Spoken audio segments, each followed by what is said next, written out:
Assalamu alaikum wa rahmatullahi ta'ala wa barakatuh. Aláfíà Ọlọ́run àánú Ọlọ́run oore àjẹjẹ tán Ọlọ́run ọba kí ó máa bẹ́ẹ̀ mi àti yín gbé kó máa bá gbogbo wa káàkiri gbogbo ibikíbi tí ẹ ti ń gbọ́ mi Allahumma àmín. Fọ́tò arábìnrin tí ẹ lójú fọ́nrán yìí pẹ̀lú àkọlé pé ọmọ ọdún méje gbogbo ẹ̀ kí n má wọlé fi gba àsìkò. Gbogbo wa láti rí fídíò yẹn tó ń jà ràyìnràyìn lórí social media. Mo sì ti rí àwọn àfáà tí wọ́n sọ̀rọ̀ sí i, mo ti rí àwọn èèyàn tí wọ́n ti fà nǹkan kan táwọn náà sọ̀rọ̀, mo ti gbọ́ gbogbo àwọn nǹkan tí ọ̀pọ̀lọpọ̀ tí àwọn èèyàn ń sọ. Ṣùgbọ́n nítorí pé arábìnrin wa yìí sọ wípé gbogbo ẹ̀yin àfáà ẹ bá mi dá sí ọ̀rọ̀ ọ̀hún ni mo ṣe fẹ́ dá sí. Ṣùgbọ́n á dùn mọ́ mi nínú, mo bẹ̀ arábìnrin wa wípé ìyìn tí a fẹ́ sọ yìí ẹ má jẹ́ kó já yín nínú jẹ. Ọlọ́run ọba yóò bá yín wo ọmọ yín, yóò wo tiwa náà, yóò wo gbogbo àwọn ọmọ wa lágbára lọ́dọ̀ Ọlọ́run ọba. A ò ní rí òun gbé sọnù bí ò ṣe bí ọmọ lágbára Ọlọ́run. Gbogbo wàhálà wa làálàá kókó wa lórí àwọn ọmọ wa kò ní já sásán. Tó bá di ọjọ́ alẹ́ wa, àwọn ọmọ wa wọn ò ní di ọ̀tá wa. La hawla wala quwwata illa billahi aliyyil azim. Arábìnrin wa, Mùsùlùmí ni yín, màá sì fẹ́ kẹ́ ẹ farabalẹ̀ láti gbọ́ ọ̀rọ̀ mi. Inú mi á sì dùn tí ọ̀rọ̀ mi yìí tó bá lè wọ̀ yín létí. Èmi ì máa bí yín nínú ẹ̀, èmi ò ní bá yín lára mu. Kì í ṣe gbogbo ẹni tó bá fẹ́ gbà wá lámọ̀ràn ni ọ̀rọ̀ ẹ̀ ń láti bá wa lára mu. Òdodo ọ̀rọ̀, èmi á máa ta wá létí. Ṣùgbọ́n tá a bá padà jókòó tá a bá rò ó, yóò padà tí ó díndín nínú ọkàn wa. Ṣùgbọ́n ẹ jẹ́ n kọ́kọ́ lọ sórí àfáà. Arabic teacher, ẹ mà nẹ́ ẹ̀. Ẹ̀yin ni ònàmọ́, nàyà ẹ̀ mọ́. Ẹ pẹ̀lẹ́ o, mo kí yín púpọ̀. Ẹ ti gbàgbé pé ẹni tí àwọn fẹ́ ń lù kì í dárin. Tó bá dá, òun nìkan ni ó máa gbé, òun nìkan náà ni ó máa jó. Tí ọ̀rọ̀ yìí bá ṣe bẹ́ẹ̀ tó jà ràyìnràyìn, tó dé police station, ẹni tá a fẹ́ sun jẹ́ ni o, tó lọ fi kó para, jíjó ẹ̀ máa yá kíákíá ni. Ṣé rí ní tí mò ń sọ? Òun ni wípé corporal punishment gbogbo ilé ìwé ló ti jẹ́ èèwọ̀, kódà government school. Ṣùgbọ́n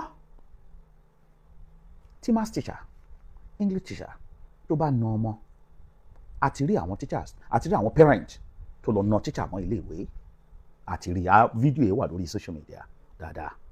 Ṣùgbọ́n tí àwọn ẹni wọ̀nyí tó bá wà careful, Arabic and Islamic studies teachers ó ń láti wà extra careful. Nítorí pé tó bá máa padà twist ọ̀rọ̀ tiẹ̀, wọ́n á ní àwọn àfáà yẹn nínà tó ń nà ọmọ tó ń lé àwọn èèyàn kúrò nílé kéwú tí ò jẹ́ káwọn èèyàn ṣe Islam ni. Ẹ ṣọ́ra yín.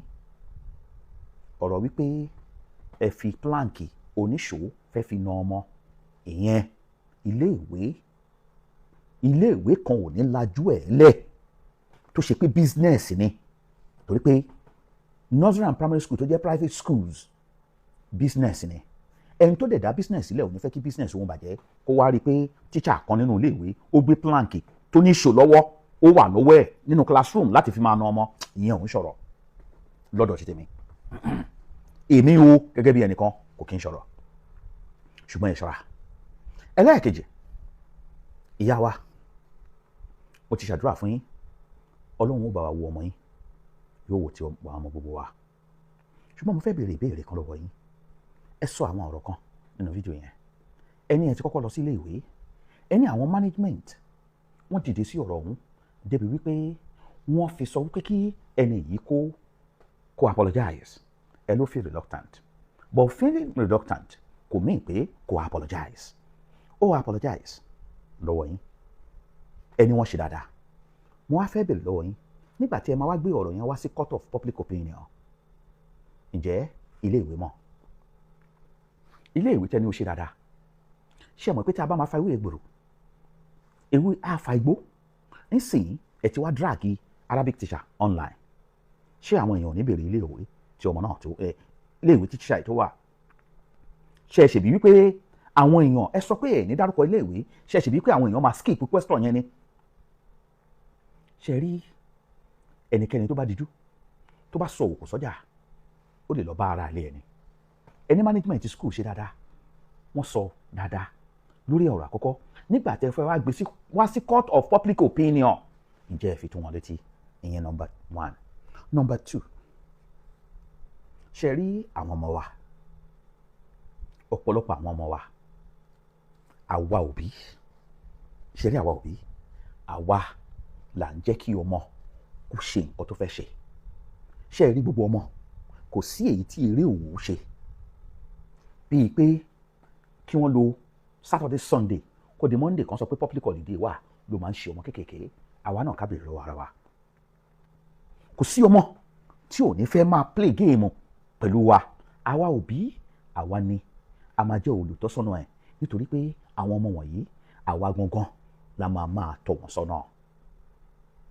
Nígbà tí ọmọ yín sọ wípé tíṣà òun ó mú plank tó ní ìṣó ó mú lọ́wọ́ ó fi iná òun ó dẹ̀ sọ pé òun fẹ́ pa òun, the next thing tó yẹ kẹ́ ẹ ṣe òun ni wípé ẹ ní ìdí àti wá sórí social media, ẹ padà lọ sọ́dọ̀ management yẹn kí ẹ pe àfáà yẹn síbẹ̀ kí ẹ dẹ̀ sọ wípé ẹ máa fà á lé agbófinró lọ́wọ́. Èyí tí ẹ wá sí public court of public opinion yìí tó ń bá padà wá investigate matter ọ̀hún tí ò padà wá rí bẹ́ẹ̀, ṣé ẹ máa padà wá sọ wípé irọ́ lọmọ mi pa? Kì í ṣe gbogbo ọ̀rọ̀ la máa ń pariwo. Ibi tá a ti ń pariwo lé Arabic teacher à ń pariwo lórí ọmọ wa indirectly. Àwa ọmọ ọdún méje la pè é à ń pariwo lé lórí nítorí pé àwọn teachers tó kù nínú ilé ìwé yẹn wọ́n á máa yẹra fún ọmọ yẹn nítorí pé wọn ò mọ irú nǹkan tẹ́ lè ṣe fáwọn náà. A ti pariwo lé lórí àti expose ẹ lọ́nà tí ò tọ́.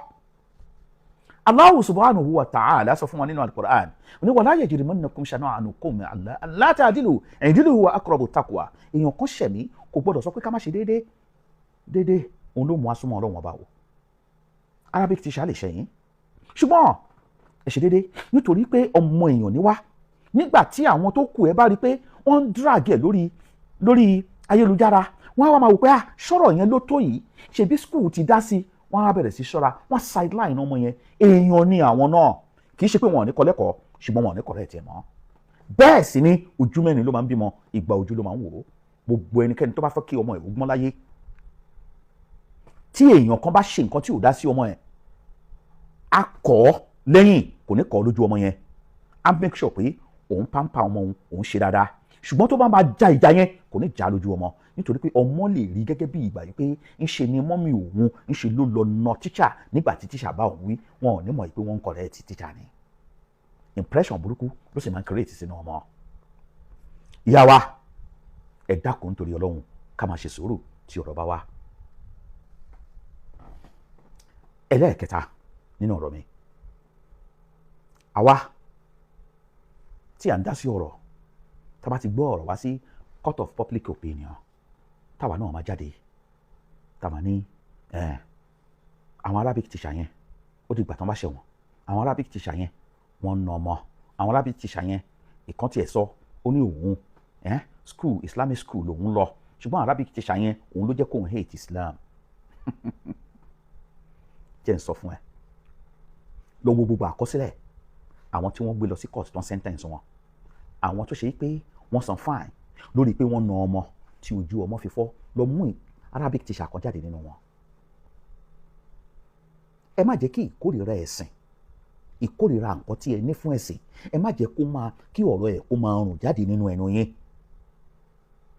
Mi ò support nínú ọmọ, ṣùgbọ́n mo ní kẹ́ lọ mú kan wá nínú àwọn tó na ọmọ wọ̀nyẹn. Ẹni tó na ọmọ tí ẹ gbà tó wọ inú ojú ọmọ tó padà fọ́ ojú ọmọ ọ̀hún, ẹ lọ mú wá. Ṣé Arabic teacher ni? Ṣé nítorí pé irú ẹ̀ ṣẹlẹ̀ wọ́n wá stop àwọn ọmọ láti máa lọ sílé ìwé? Kí ló dé tẹ̀yin ṣe máa ń dájọ́ burúkú, tẹ̀ ṣe máa ń sọ̀rọ̀ tí ò dáa? Kí ló dé tí àáfàá bá ṣẹ̀yìn ẹ jẹ́ atákù ọ̀rọ̀, ẹ má jẹ́ a máa mú ọ̀rọ̀ ká fi máa rẹ́ nǹkan tí ò yẹ kárí lára. Ẹ̀yin ọmọ ìyá mi ní ẹ̀sìn Islam, gbogbo wa pátápátá aláṣìṣe ni wá o, Ọlọ́run ọba kó jọ kó tún wá ṣe. Àti Arabic teachers àti ẹni tí ò ṣe Arabic teachers, Ọlọ́run jọ kó dàkún kó tún gbogbo wa ṣe. Àwa yìí nínú ilé ìwé tá a lọ, teachers tó sábà máa ń nà wá púpọ̀ jù, àti ilé ìwé primary àti ti girama, wàláhì kò sí Muslim nínú wọn. Kódà ìkọ́ngbà yẹn mo ìrántí dáadáa, ó máa ní ká tẹ́wọ́ báyìí ni, àtẹ́wọ́ mi gbalaja o, máa fi gbẹ́ gba ire ẹgba iye ẹgba ògo fà nínà. Àwa náà ti wá mọ̀ yìí pé lẹ́yìn o à ń lọ jẹgba léèwé, àwa kìdí, àwa wọ church nika, àá ti wọ bíi mẹ́rin sísàlẹ̀ ká tó ṣẹ̀ṣẹ̀ wá wọ ti school lé lórí, àwa ti wá kìdí yẹn pa, a ti mọ̀ yìí pé wọ́n máa nà wá. Àwọn òbí wa ṣèré a ò tó bẹ̀ láti sọ fún wọn yìí pé wọ́n nà wá nítorí pé wọ́n máa tún fi kún ìyà yẹn fún wa ni. Ọlọ́run jọ̀ọ́ bá wa kẹ́ àwọn òbí wa tí wọ́n tọ́ wa tó ń jẹ́ kí aráyé ń rí wa gẹ́gẹ́ bí èèyàn tí wọn ò bà wá jẹ́. Ọlọ́run dákun jọ̀ọ́ má ṣe bá wa kẹ́ wọn. Gbogbo wa náà Ọlọ́run má ṣe ṣàánú wa. Subhana rabbika rabbil izzati amma yasifun wa salamun ala al-mursalin alhamdulillahi rabbil alamin.